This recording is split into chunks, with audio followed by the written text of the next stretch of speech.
आँख से कना बाते के हाथ लूल्हा के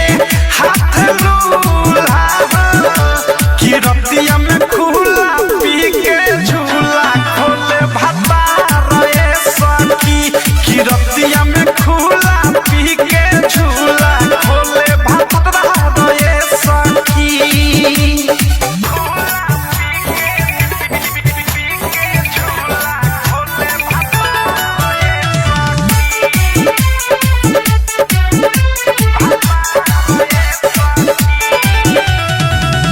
रहन नइखे सहन खातिर बोली हम काहे न पियला एतना पियवा की थार के थाहे न रहन नइखे ठीक अनुराग बोली हम काहे न